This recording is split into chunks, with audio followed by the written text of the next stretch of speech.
I బొమ్మకి cinema కనబడింది. బప్పం టీవీకి అప్పడమైపోయింది.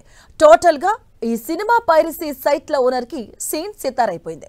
ఇన్ని రోజులు సినిమా నిర్మాతలు ఉసిరు పోసుకున్న ఈ సైట్ల ఓనర్ ఇప్పుడు పోలీసుల చేతికి చిక్కి ఓచరు లెక్కబడుతున్నాడు. అయితే తన దొరికిన విధానం మాత్రం నిజంగానే సినిమాటిక్ గా ఉంది. అదేంటో హ్యావ్ ఎ లుక్.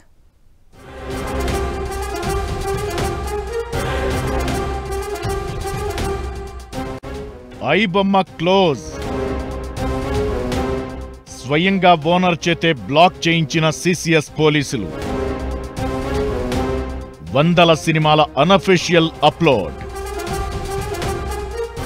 ఐ బొమ్మ పేరిట ఓ పైరసీ వెబ్సైట్లో ఫ్రీగా జనాలకు సినిమాలను చూపిస్తూ ఆ సాకుతో బెట్టింగ్ యాప్స్ నుంచి సొమ్ము దండుకుంటున్న ఇమ్మడి రవికి ఇత్తడైపోయింది. అది కూడా చాలా తమాషాగా. దాదాపు 7-8 ఏళ్లుగా రిలీజ్ అయిన సినిమాని రిలీజ్ అయినట్లే తన ప్లాట్ఫామ్ లో అప్లోడ్ చేసిన ఈ ఐ బొమ్మ ఉర్ఫ్ ఇమ్మడి రవి తన భార్యతో విడాకుల కోసం హైదరాబాద్ కు వచ్చి దొరికిపోయాడు. అలా ఐ బొమ్మ ఓనర్ ని అతని సొంతింటి భామే పట్టించడం విశేషం. ఐ బొమ్మలో ఐ అంటే ఇతగాడి ఇంటి పేరే. ఈ రవిది వైజాగ్. అయితే హైదరాబాద్ కూకట్పల్లిలో మనోడికి సొంతిల్లుంది. అందులోనే తన భార్య కూడా ఉంటోంది. అతగాడు ఫ్రాన్స్ నుంచి వస్తున్నాడనే సమాచారం కూడా తన భార్య పోలీసులకిచ్చినట్లు తెలుస్తోంది.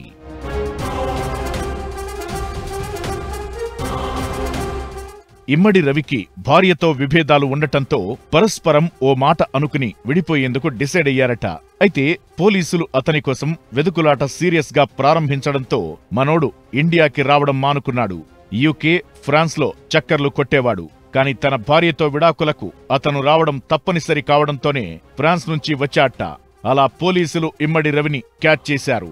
ఇక కోర్టులో ప్రొడ్యూస్ చేయడం, కస్టడీకి తీసుకోవడం తరువాత జరిగే ప్రక్రియ కాగా, మనోడు ఉంటున్న రెయిన్ విస్టా అపార్ట్మెంట్లో కేసుకి అవసరమైన హార్డ్ డిస్క్స్, ల్యాప్టాప్స్, కంప్యూటర్లు, సినిమాల HD ప్రింట్లు సైబర్ క్రైమ్ పోలీసులు స్వాధీనం చేసుకున్నారు.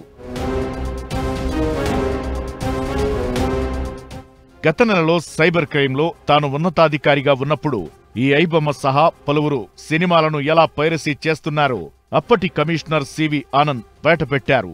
క్యూవెబ్ సర్వర్లో ఎంట్రీ ఇవ్వడం, హాల్స్ లో పాప్కార్న్ డబ్బాల్లో కెమెరాలు పెట్టి షూట్ చేయడం సహా అనేక పద్ధతుల్లో ఐ బొమ్మ సినిమాలను పైరసీ చేసేది.